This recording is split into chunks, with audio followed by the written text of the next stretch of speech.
You're either changing or you're choosing. In life, and in everything that goes into life, there are different seasons. There are different seasons as you grow up. There are different seasons as you advance professionally. There are different seasons in every aspect of our lives. Now, you may be thinking, oh, he's going to talk about the off season. That's not what I'm talking about at all. What I'm talking about is a season of change. Because since the dog season ended, all I have given thought to is exactly how this team is going to be different the next time we see them. It's not just Georgia. It's all of college football. You might think that the change never stops. In some areas, I would say you're absolutely correct. I would say that that is normal now. Whether we're talking about transfers or new recruits or injuries during the season, players in and out of the lineup for whatever reason, is college football anything else other than change? Not really. Not today. And that's one of the things that got me to thinking about all this in the first place, because on a macro level, it seems like change is the definition of college football right now. And it makes me feel good because I've never been someone that rooted for above and beyond. I've never been someone that rooted for a player or a specific coach. I am rooting for my university, the University of Georgia, the university I've been a fan of my entire life, the university that launched my career and all of the opportunities that I've received since then. The university that fully embraced me as I was growing into becoming a man. The University of Georgia. And the football program has always been a huge part of that. So when I say I'm a Georgia fan, I'm a fan of the red and black. I'm a fan of the silver britches and the power G. It doesn't even matter who is under the hood, so to speak, because I'm there for the University of Georgia. So as we entered this new world of NIL and transfer portal and all that, I don't think it hit me as hard maybe as it hit some other people, because I've always been about the G, not about any of the superstar players that have been there. I love them all. They're great, and I thank them for what they contributed to my university. But I'm about the G. I'm about the power G. I'm about what it represents. I'm about the people who represent it. And I thank them all. So we're entering this season of change. The one above and beyond the macro level. When you look at it at a micro level, we're talking about changing from season 2024 to season 2025. And what is this team going to look like as we move forward? There are some basic treetop takeaways that I have from the 2024 season that I could stand up and argue with anybody. One of those is going to be just how resilient this 2024 team was. From the very beginning, much like in 2023, it felt like this was going to be a situation where injuries hopefully wouldn't be a big deal, but they were certainly going to be a part of the story. And as it turns out, they were a much bigger part of the story than we all wished they would have been. And then you have other things like the attrition that occurred, especially in the wide receiver position. Players who were suspended for this reason or that. The one thing that we know about this team, they proved it time and time again against the toughest schedule in the country among teams that were expected to contend for a national championship here in 2024. The one thing that they proved over and over and over was that they were in it for the fight, and they were in it for each other, and that they believed in the system and the program, the superstructure is what I usually call it, at the University of Georgia. And they were playing for the G and for each other. So resilience would be right at the top of the list of the things that I would point to here in 2024. But there were some other things. And the rest of these, may not sound so great, but it's what I took away from it. And that is that the offense, for a litany of reasons, it just never turned out to be what we hoped it would be. And you can point fingers. You can say it was about, well, Carson Beck didn't do his job. That's a point I would argue vociferously. I would tell you that Carson Beck was never the issue. Carson had a lot of things put on his shoulders. They expected him to do a lot with a little, and then stress, pressure, and then the other things that we talked about as far as attrition and injury and those sorts of things, not to mention the stress of the schedule, took their toll. And Carson did the best he could as long as he could. So no, I don't think Carson Beck shoulders all the blame here. But the offense was never what we thought it should be. And again, it comes back to the fact that last offseason, we sat right here and discussed all of the moves that Georgia had made in the transfer portal.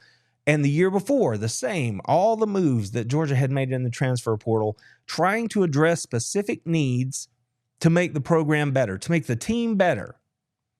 And then we get into the season, and whether it's injury or it's suspension or it's just outright indefinite suspensions where players were never going to play for Georgia again, positions like the wide receiver room went from being what we thought was going to be a serviceable unit, more than serviceable unit, a weapon for Carson Beck. It went more to be a unit that was going to be average and part of a greater system. That, of course, was assuming that the system was going to work the way we all expected it to. Now, what am I talking about there? I'm talking about the fact that Georgia returned 4 players along the offensive line, only replacing a new starter at center. And among those 4 that came back as starters, there were a total of 4 coming into the season that had been tabbed as preseason All-America. So we were looking at a unit in that offensive line that we thought was going to be very physical, was going to be great in pass pro, and was going to be the last thing that we were going to have to worry about. But as the year went on, we heard more and more, and especially near the end of the year, where it leaked out in pressers or off-camera talks, where Kirby was saying, y'all, we haven't had players in practice all week due to this injury or that, nagging things so we can keep them ready to play on Saturdays. When you do that, you can't gel that unit, regardless of how individually talented they may be. They're never going to reach their full potential because they can't work together. And then you had periods where those players were lost for substantive times, right? Like Tate Ratledge with his ankle injury. So the offensive line on the whole has to be viewed as an underperforming unit in 2024, a disappointment. Injuries showed up at running back too. That position went from one that everyone was all jazzed up, was going to break out and have a tremendous season behind this tremendous offensive line, right? Just never materialized. At first, it was because of suspension. Then it was because of injury. Then it was because of more injuries. And it was a rolling medic unit for the most part of the season. The only player that didn't miss a large amount of time with injuries was Cash Jones. But even Cash missed some time. That unit, where we all hoped it was going to be so bright, fizzled in a big way. Not because of anything they did necessarily on the field, just because of circumstances of the game of football. So you took a wide receiver unit that we thought was going to be above average to really good, that became average. And we said, well, that's not a big deal because the O-line is going to be great, the running backs are going to be great, and then all of a sudden, both of those units get decimated. So now it's all on Carson Beck's shoulders to try to get it done in the pass game with a unit that is not only depleted, but is never quite as good as it was the year before or the year before that. So you can't put it on any one thing, but the offensive unit just never was what we thought it was going to be here in 2024. More than that, and the thing that might bother Georgia fans more than anything else is that the unit as a whole, and I'm talking about blocking on the perimeter, I'm talking about blocking among the offensive line, I'm talking about game, plan, and scheme. Georgia just did never look as physical in 2024 as we are as used to seeing them be. And part of that could be attributed to game plan because they had to become more of a passing team. And it's hard to get behind your pads and move people when what you're doing most of the game is throwing the ball. And for a large part of the year, that's who Georgia was. The offense was throwing the ball 60-65% of the time for the best part of the season. So you can understand how they might have a hard time putting their feet in the ground and moving other humans when you're not getting lathered up and making it happen play after play after play, which they couldn't really do because of said injuries to the offensive line and the running back position. The other part of that, I would say, was an issue, was creativity in the offense. I am never going to sit here and tell you that play calling is the reason Georgia lost or bad coaching or any of that. Now, coaches can get out coached in any given week, but it's not like they don't have good coaches on the staff at Georgia. The thing that I saw this season was a lack of creativity where we did not take advantage, more often than not, of the advantages that Georgia had. Or if we did, it was like, oh, like a squirrel found a nut that week, and it looked really good that we used the tight ends. Or, man, that play call was really cool. I wish we could see more of that every week. That just didn't happen. And some of that, I'm sure, has to do with everything I've already been talking about. But above and beyond that, that should be the goal, not the exception. So I'm going to knock the coaching staff for a lack of creativity on the offensive side of the football this year. Defensively, I think the best thing we can say about them is that is a good unit, but not great. I think the defensive line was better than I expected it to be on the whole over the course of the season. They showed up time and again and proved that they can stop the run when they want to, but they certainly didn't do it consistently and not the way that we've known them to do it. I think inconsistency reared its ugly head at defensive back, linebacker, and outside linebacker more than the defensive line. And I don't know. I know we had coaching changes at those positions, so I don't know how much of that you can attribute directly to the coaching changes or how much is on the individual players. Because we saw a lot of really talented players that never seem to play up to their ability. And it makes you wonder why that is. Is it focus? Again, I think the coaches are quality coaches, and at some point, players have to take responsibility for their own actions. So it leaves me wondering exactly what happened there. But to say they were inconsistent, that's the best thing you can say about them as far as the defensive backs are concerned. Because even though they might be in perfect position, it seemed they never made the play on the ball, right? In the key moment when they had to. Linebacker as a whole was still young and inconsistent. Part of that was due to injury, with Smile missing some time. But that unit didn't perform to the level I thought they might. Right? I mean, in the back end, you had Malachi Starks, but how many times this year can you, and I'm not saying he didn't have a great season, but I was expecting more. So how many times this year did you see him make a play in a key moment when Georgia absolutely had to have it? The opportunities didn't really present themselves, and when they did, it didn't seem that Malachi made them. Same for the linebackers. C.J. Allen, great season. Raylan Wilson, great season. But I don't know that they lived up to what I had hoped for them. Inconsistent on the run fits. Inconsistencies in pass coverage. And then when you look at the outside linebackers, I would say that we had some players make more plays than maybe we thought they would when you look at like a Chaz Chambliss and the statistical box scores. But then there were other players where we had hoped to get more that we didn't, where we expected Michael Williams to take over the game more often. That didn't happen. Jalen Walker did all he could. But we were looking for players like Damon Wilson to take over the game more often than he did, and it didn't happen. So is it scheme? Is it players? Is it the result of just playing better teams over the course of the year? I think it might be a combination of all those things, but the bottom line was the defense was inconsistent this year in 2024. But something else that I would take away from 2024 is the fact that I am proud of this football team. I am proud of what they accomplished. We talked about the creativity, right? Well, obviously you're thinking Mike Bobo there. But remember that Kirby Smart is the head coach of this unit. Bobo is a part of that coaching staff.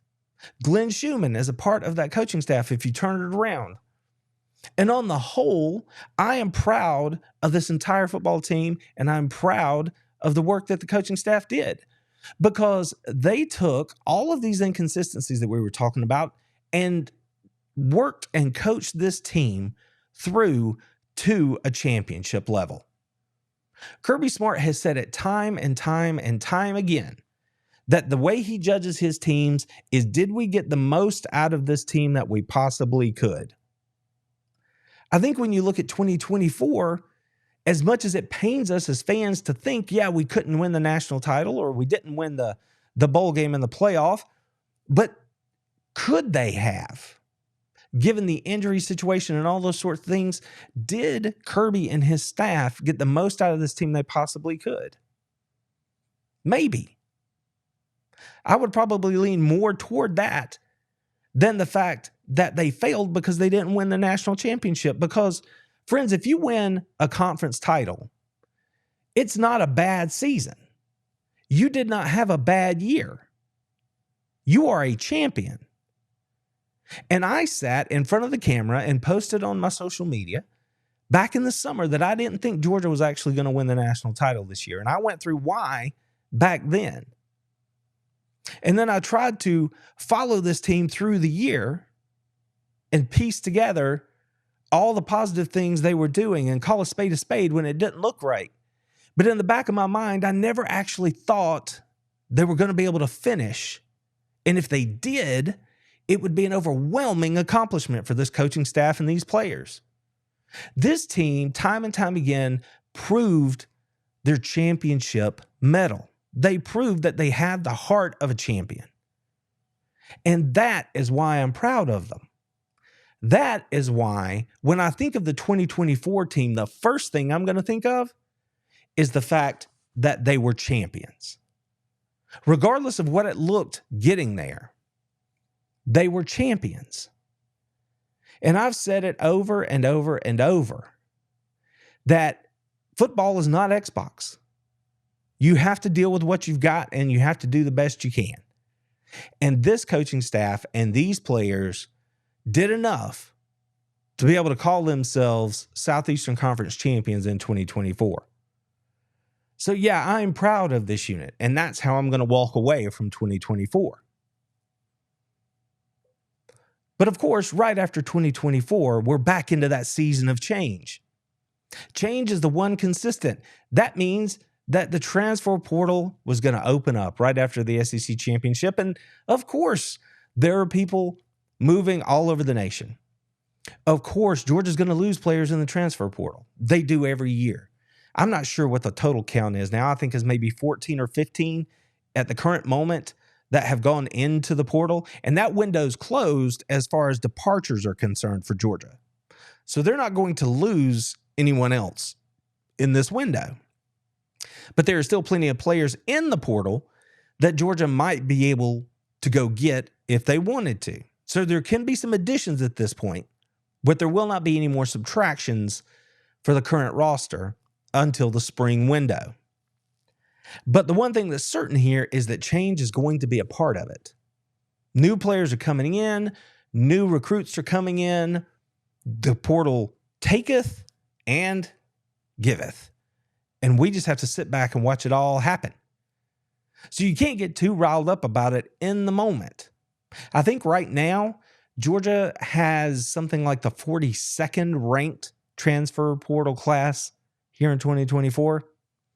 Make of that what you will. I really don't have an opinion of whether or not that's good or bad, because I think of the portal the way Kirby Smart thinks of the portal, and that is, did you lose anyone that you were counting on? And in Georgia's case, it looks like they may lose at least one player that they were really counting on. Did you go get the players that you needed to get to fill needs on your team to add into your program to make it better overall? I feel like Georgia's done a pretty good job of that so far, and I'm going to talk about that more here in just a minute. But before we do that, Let's look at exactly where we are in the sway of things as Georgia starts to look ahead to 2025. When you look at this offense, and what we're doing here is looking at a projected starting lineup from our friends over at UGAsports.com. This is what they posted back in the summer. Now, for the most part, this is going to be accurate. There's going to be a couple of things here that may have switched up, but for the most part, this is what we're looking at. So when you look at this offensive unit that Georgia had in 2024, notice all the red. The first thing you should take away from this here is that not only is Carson Beck gone, which all of us would have expected, but you should also take a look here at the offensive line in particular and look at all of that red in that unit. Georgia is going to be replacing 4 of their 5 starting offensive linemen going into 2025. You talk about an area of change that will get your attention. That is one that makes you stand up and look hard. Last year, Georgia had 4 of 5 returning. This year, 4 of 5 are leaving. And among the ones that are coming back or are on campus right now, only 3 of those players have any starting experience. So yeah, things are going to be interesting in the offensive line room moving forward. Now, here's the thing about the offensive line, and I'll touch on this again later, but one word that I would apply to this offensive line pretty quick for 2024 is that it looked like they regressed. Now, that may be like a strong statement to say they went backwards because of everything else I've already said, but man, that's what you have to take away from it, in my opinion. Regardless of why it happened, they did not perform to the level that we had hoped they would. So that has to be called a regression from the previous season. And when you look ahead to 2025 and you see that they are going to be inexperienced at virtually every position, that is an area of change that is going to get your attention. So the offensive line has absolutely been impacted here, but look at the wide receiver position as well. Not only do you lose Ben Jurasik at tight end, who provided quality depth, and there are young tight ends in the wings, but that is somebody that grew to be a really good run blocker for Georgia this season and an efficient pass catcher when the ball came his way. He's gone. But then look at the wide receivers. Among those who were right here on the depth chart and among the top 3 strings, you're going to lose Dom Lovett, Arian Smith, Anthony Evans, and Michael Jackson. So when you look at what Georgia's going to have on the outside in 2025 and you wonder, how are they going to get better? Well, this might be an instance where Georgia's going to get better, but they are absolutely going to be younger. You are going to have potentially more explosive players lining up at wide receiver for Georgia in 2025, but they aren't really going to know what they're doing half the time. That's what spring's for. That's what the offseason workouts are for. That's what fall camp is for. That's what the coaching staff's job is to get them ready to go and put that talent out there and let them learn. And you might have to take your lumps, but that's just part of it. Now that's a look at the offense. If that wasn't enough to get your attention, check out the defensive depth chart heading into the year. The defensive line must be rebuilt in 2025. The Dogs are losing Michael Williams, Nazir Stackhouse, Warren Brinson, Chaz Chambliss, Tyrion Ingram-Dawkins, Jamal Jarrett, Sam Mpemba hit the portal, Damon Wilson hit the portal. Kristen Miller said he was coming back. That's huge for Georgia. Jordan Hall, we expect him to come back, hopefully healthy. Sophomore Gabe Harris is now thrown right up to the front of the line as far as who's going to get after the quarterback for Georgia. But you can see that there are a lot of bodies here that are going to have to play for Georgia that we don't all know their names yet. We followed them when they signed with Georgia's recruits, but we haven't seen them play meaningful minutes in games. They are going to have to learn trial by fire here in 2025 as Georgia rebuilds this defense. Then take a look at your linebackers. C.J. Allen's back, Raylan Wilson's back, but Troy Bowles, like I said, he's in the portal. Smile Munden's gone. Jalen Walker's gone. It is now Justin Williams' time. They're in the middle. So you've got 3 guys right there that are going to be playing for sure in 2025. Everybody else, along with Chris Cole, a name that emerged this season, they're going to have to grow up in a hurry and contribute in a way that maybe they didn't expect to. That unit, just like the defensive line unit, the defensive front, is going to have to be retooled, rebuilt, and unleashed for Georgia here in 2025. And then if you take a look on the back end, you should have Aguero coming back, Ja'Cory Thomas, Kyron Jones. But it's time for everybody to start getting used to some new names, because players like Dan Jackson, Malachi Starks, gone. Julian Humphrey in the portal. We expect Daniel Harris to be back. Will he hold on to his job? We're going to find out. Because it's time for Kirby, me, you, and everybody else to turn our attention to 2025 fully. And if we're going to do that, we have to start by taking a look at the schedule. So let's walk through it real quick. Georgia opens the season August 30th against Marshall. At home. September 6th, at home. They're going to have another opponent. I believe that's Austin Peay. September 13th, on the road at Tennessee, which another year of building will give Josh Heupel his best Tennessee team yet heading into the season, talent-wise. They have an open date, and then they get Alabama. So in the first 4 games of the season, in the first month of the 2025 season, Georgia plays 2 teams in the conference that are going to be preseason contenders for the SEC championship. So those young players are going to have to grow up in a hurry. There's no time for dilly-dallying or messing around. You are going to have to show up and play. College football waits for no one. The game will not stop. Then we get into October. Kentucky comes into Athens. October 11th, Georgia goes on the road to Auburn, an Auburn team that believes that they're getting better. Ole Miss comes to Athens next year. That'll be a big game. We don't know what Ole Miss is going to look like exactly, but we know that Lane is going to be active in the portal again. Another open week. Then it's the cocktail party down in Jacksonville. That Florida team with DJ Lagway, an improving defense, and a head coach that isn't quite as hot as he was this year as far as his seat is concerned. We'll see. Against a young Georgia team that by this point will have hopefully grown up. But one thing's for sure, that will not be an easy game for the Dogs. Then they go on the road to play Mississippi State. And then we get yet another matchup with Texas as the Longhorns come to Athens in November. They play Charlotte at home, and then we finish the season on the road at Georgia Tech. So is this slate quite as tough as the 2024? No, it's not. Largely because of the fact that some of these games are at home. But when you look at what Georgia's going to have to replace, this is going to be a monumental job for Kirby Smart and his coaching staff to get this team up to speed and ready for what is going to be a very challenging 2025 season. I mean, when you look at it at a glance, Tennessee, Alabama, Ole Miss for sure, potentially Florida, Texas, 5 of those games on the schedule are against teams that should be, at least in the preseason talk, as contenders inside the SEC. So yeah, it's not going to be an easy road. And as I mentioned, Carson Beck is gone, so Kirby Smart, they have to figure out who's going to play quarterback.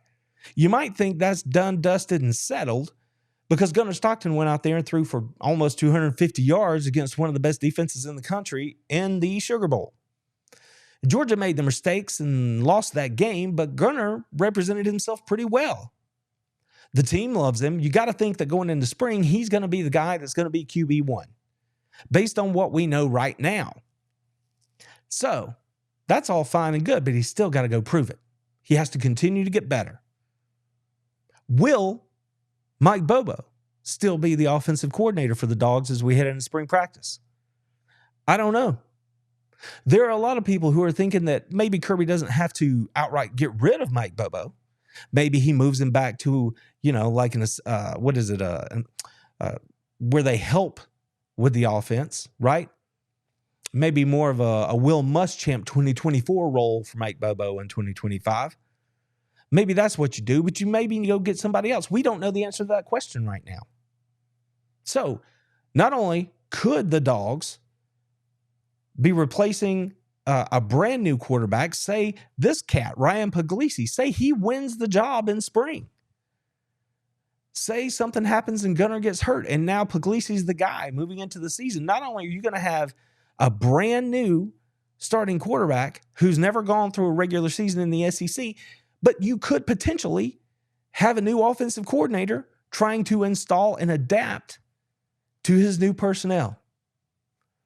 So there are a lot of balls in the air in 2025, but rest assured that that's not all that's going on. I mean, the reason I didn't really get into it right here with the running backs is we think they're coming back. We got good news that Trevor Etienne looks like he is going to stay in Athens for another season. That's great, and for no other reason than because of the fact that they need healthy bodies. And right now, they don't have those because Branson Robinson injured, Roderick Robinson injured. You've got the younger backs like Chauncey Bowen and Dwight Phillips, but Etienne's the only one that has any real experience inside the conference. So it was a big deal that he came back. Now, personally, I think Etienne was one of Georgia's most explosive players this year. And if they had done a better job in the other areas of the game, that he could have had a much bigger year. But injury hit him too. So you can't have enough good backs inside the SEC. But I wanted to mention the quarterbacks because that's the player that touches the ball every snap. On every offensive play, that guy is going to have his hands on the football. So who's running the Georgia offense is of the utmost importance. And right now, we just don't know who that's going to be. But there are other players that you need to get ready to fully embrace if you're a Georgia Bulldogs fan. Yes, there's going to be a lot of turnover. But the one thing we know about Georgia is that they can recruit. And that Kirby Smart is one of the best, if not the best, at roster management in college football. He knows the kind of player he wants. He knows the kind of player he needs to run in his system, and he's done a good job of going to get them. So get really, really comfortable with thinking about KJ Bolden as one of the leaders on that defense in 2025 because Malachi Starks is gone. You got Michael Williams moving on, Jalen Walker, the Butkus Award winner, on to the NFL. Who's the guy that's going to step up and lead that unit? You're probably looking at him right there, and he's going to have to really grow into it. But he's not going to be alone. He's going to be a pup leading pups because I really think this is the time that you're going to see Ellis Robinson make his appearance for the Georgia Bulldogs here in 2025. It was really interesting because during the bowl practices, Kirby had a little something to say about why Ellis hadn't played more. And he was like, well, the kid, he's got everything you need. It's not that he can't play. It's that he has to be better at how to communicate everything, how to get everybody lined up in the right spot. In fact, Kirby said the opposite. He said, Ellis is so good. And I know this sounds weird, what I'm about to say. Without saying it the way I am saying it, Kirby said, Ellis Robinson is so good physically that he wants to cover all three dudes in his zone because he thinks he can go make the play. And most of the time he can. But the thing is, in our defense, we have to be able to trust you to do your job and communicate to everybody else to do theirs. And about midway through the season, you saw Ellis start to pop onto the field a little bit. That was because he was making huge growth in his ability to communicate and know his role and play his job. Ellis Robinson, I don't think you can keep him off the field in 2025. And I think that's going to be apparent pretty early on, especially by the time we get to spring practice. Just my take, but I think that's what we're about to see. But he's not alone.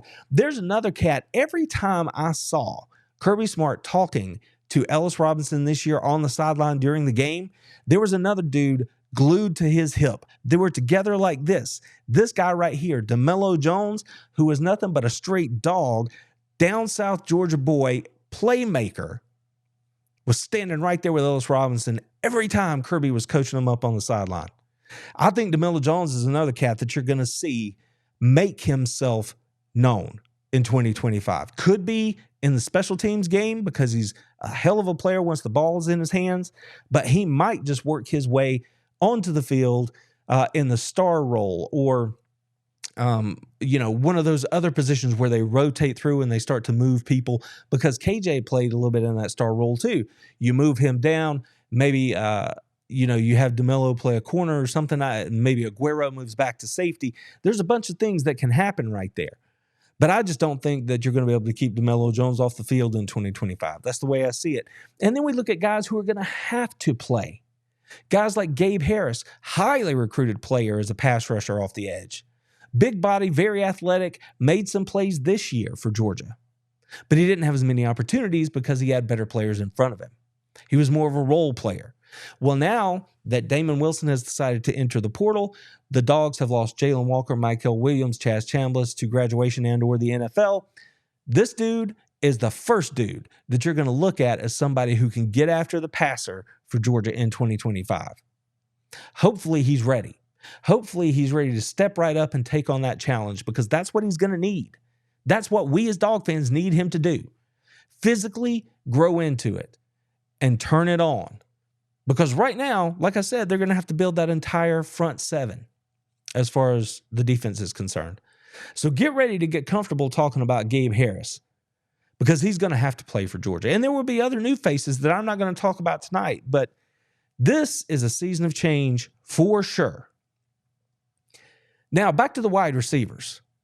Nitro Tuggle jumped into the transfer portal, or let it be known that he was considering going into the transfer portal. And then he cleared that up pretty much the next day, and he's like, no, I'm not going anywhere.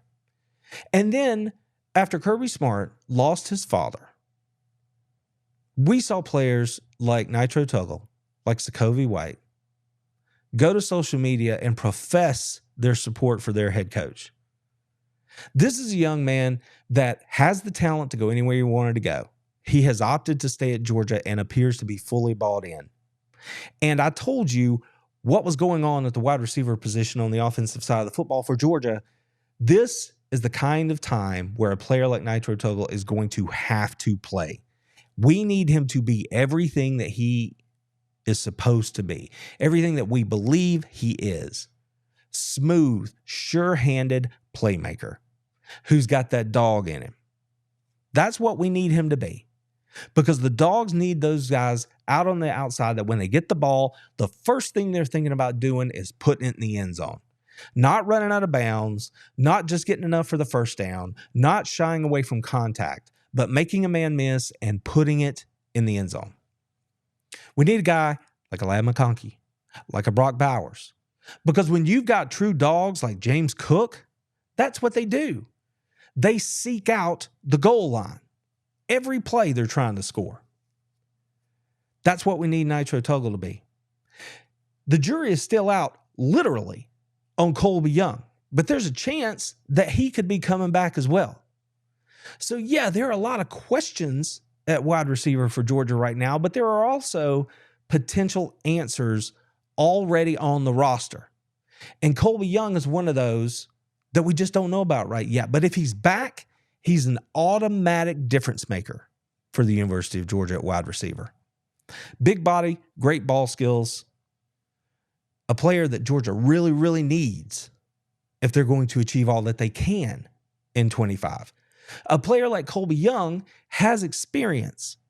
So regardless of who you have playing quarterback, whether how young they are, Colby's the kind of guy that can help that quarterback be the best version of himself. We'll find out soon. He still has to go through the process of his litigation. All that's going to happen in the spring. Hopefully we'll know something in a couple months. I, for one, have my fingers crossed that Colby's going to be available for Georgia in 2025. Now, remember what I said about Kirby Smart being a roster management guru? And the portal was open, and I said, yeah, the portal taketh, but the portal also giveth. And Kirby's been after it this week. He went out and got the number 3 ranked wide receiver in the portal just a few days ago, Zachariah Branch from the University of Southern California, the Trojans. Now, in case you've been under a rock, let me tell you a little bit about Zach. He was the number 7 overall player in the 2023 recruiting class, a former Rivals 5-star. He went on to be a freshman All-American in his first year at Southern Cal on special teams. Punt returns, kick returns, he had a touchdown in both. He averaged 21 yards per kickoff return per punt return in 23 and 18 yards per kickoff return in 23. An automatic game changer. Electric, explosive. Keep picking adjectives out that you think fit this young man. If Georgia needed something, it needed an injection of energy like what Zachariah Branch offers. Instantly, he makes Georgia more dangerous in the return game. And there is no excuse for Georgia to not be among the very best on special teams each and every year, given the amount of talent that they have on the roster. They should be explosive in the return game, not adequate, not field position, not complimentary. Special teams at Georgia should be game changers, lethal, dangerous, and Zach Branch offers that. Now, remember, I mentioned DeMello Jones. He's another guy that you might put on the special teams. That might be the player that we're looking for there. Or the two of them back there together. Can you imagine? Zach Branch is an impact player for Georgia. And Kirby Smart knew that's what he needed, and he went and got him. Because not only is he effective as a pass receiver, he had, I believe it was 800 some odd yards in his first 2 years at Southern Cal. 3 receiving touchdowns. But he can also run the football. Jet sweeps. Circle motions. Pitch the ball to him, get him on the edge. Pop passes. Get the ball in his hands however you can and let this guy do work for you. That's Zachariah Branch, and now he's Georgia Bulldog. But Kirby wasn't done. That's not the only thing he was working on this week. Nope. He knows he needs more playmakers. So he went out and got Noah Thomas from Texas A&M, the number 1 wide receiver available in the portal this week. A true number 1 go-to guy on all 3 downs in your offense. Big-bodied, good hands. He scored 8 touchdowns for Texas A&M this season. Noah Thomas, Zachariah Branch, paired with Dylan Bell,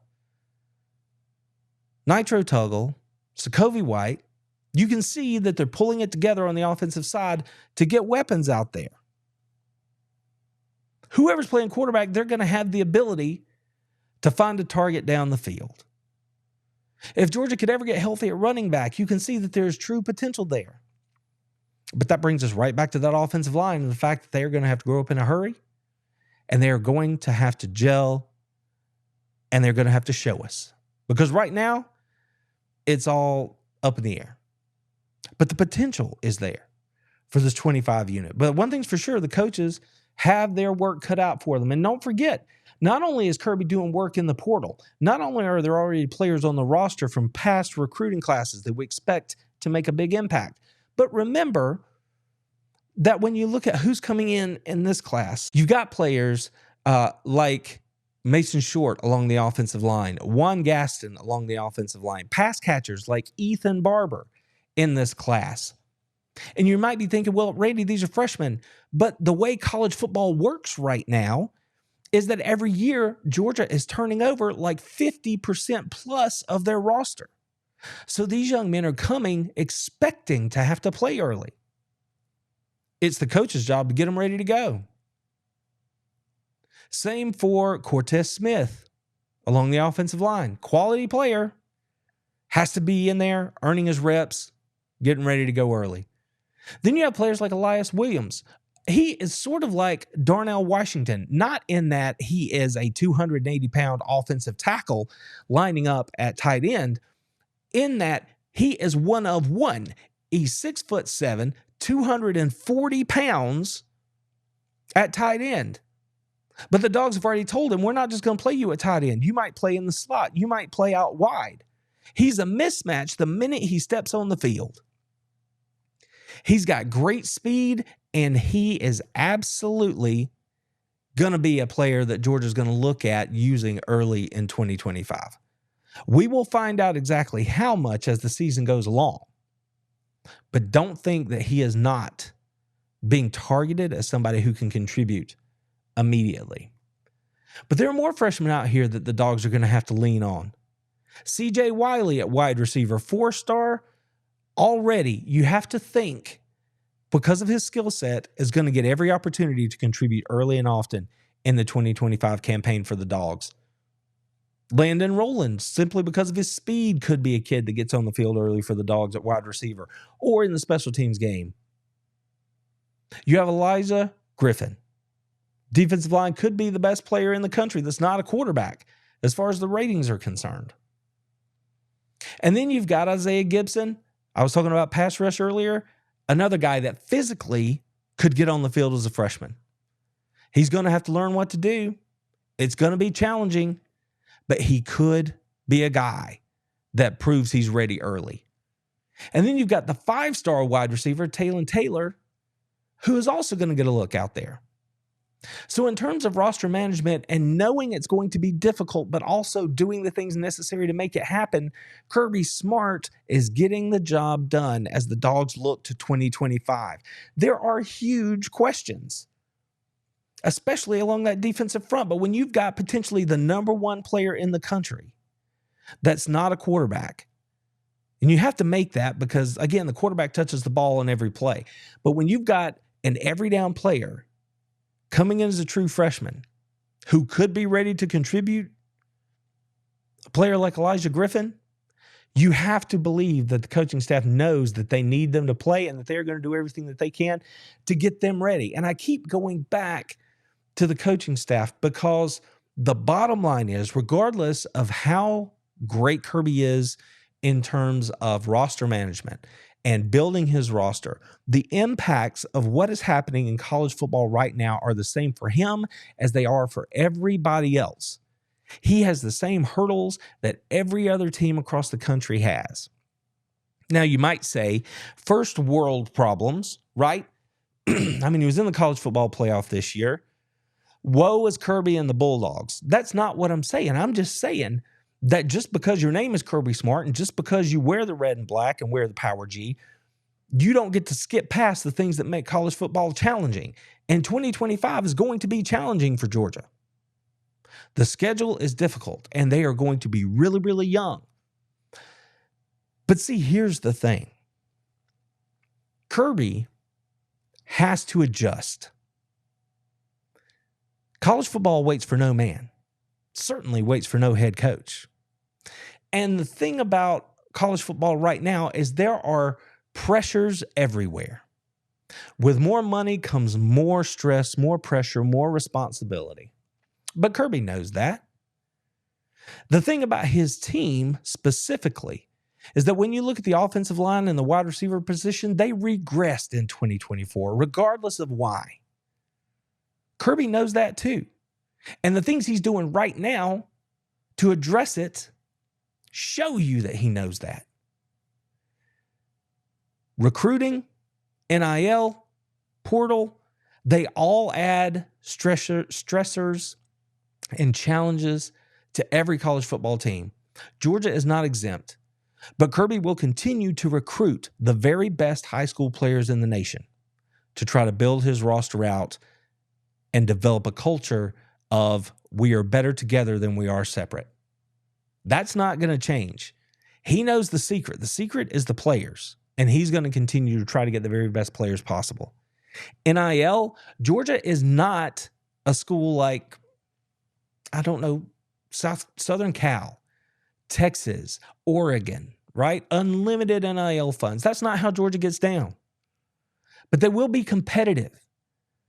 And Kirby has to continue to adjust to whatever it takes to get the job done.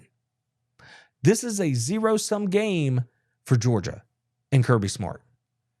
He is a victim of his own success in that Georgia is expected to be in the discussion every year for the college football playoff now that it's expanded, and hopefully more.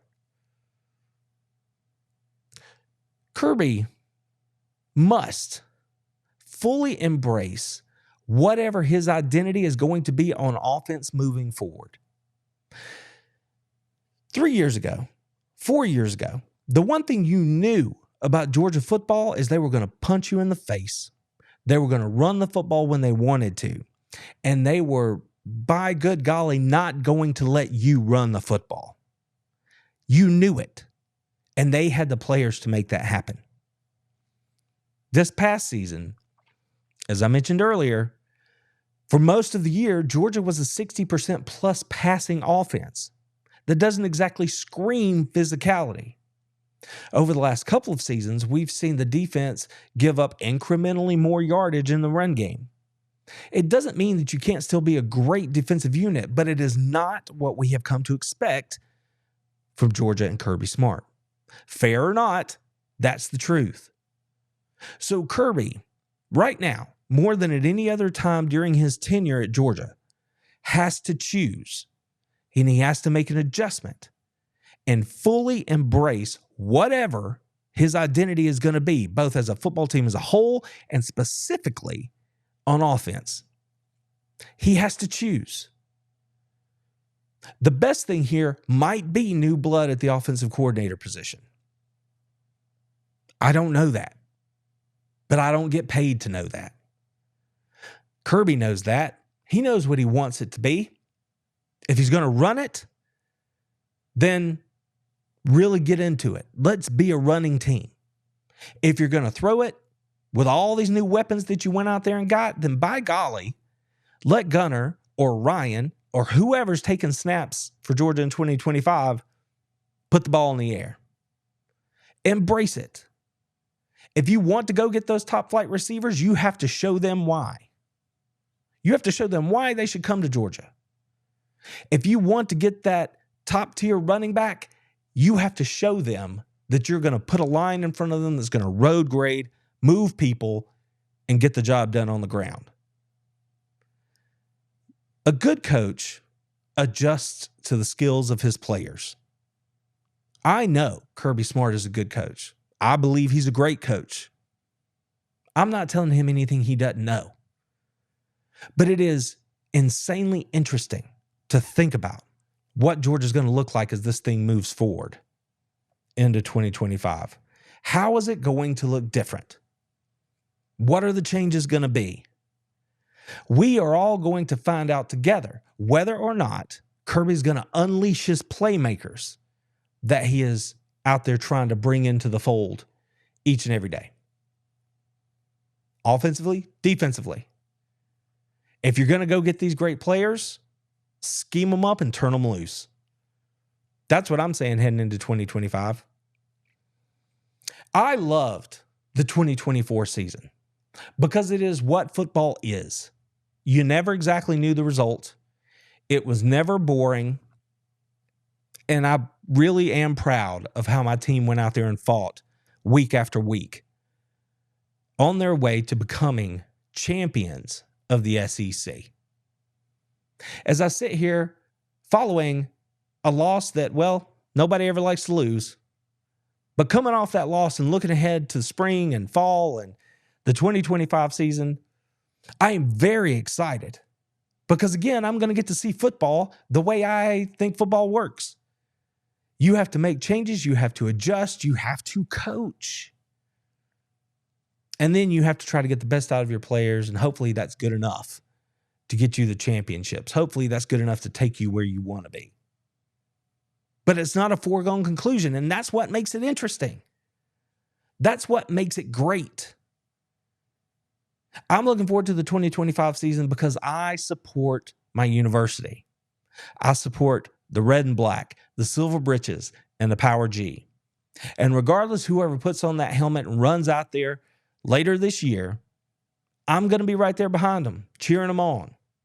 And I have faith in Kirby Smart and the rest of his coaching staff to put those players in the best position possible to represent the university in a way that I can continue to be proud of them. It's Kirby's job to see around the corner.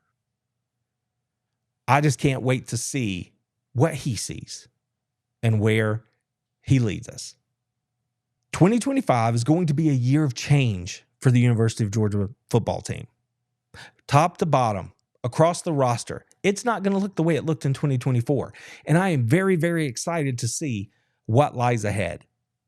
I am proud of everything that was accomplished in 2024. But as I said back in the summer, I had my doubts that the Dogs would be able to actually pull it off and win the national championship. Turns out I was right. That doesn't mean that it wasn't a great season. It was. It doesn't mean that I'm not proud of them. I am. And it doesn't mean that I'm not going to support them heading into 2025, because when I look down the roster, it's going to be different. But that is what is exciting. Remember, if you are not changing, you are choosing the situation that you are in. Kirby Smart knows that. And he is doing everything within his power to get the Dogs ready to be all that we expect them to be heading into 2025. Will that be another national championship, another conference championship? Or will it be just a season of growth where we watch young men achieve their goals in support of the university that we all profess to love? Only time will tell. I know I'm going to have a front row seat for it either way, and I'm going to be right here with you to talk about it every step of the way as we head into 2025. Until next time, y'all take care of yourselves, your friends, your families. Take care of each other, and go Dogs! Told them, how about them fucking dogs? That's what I told them.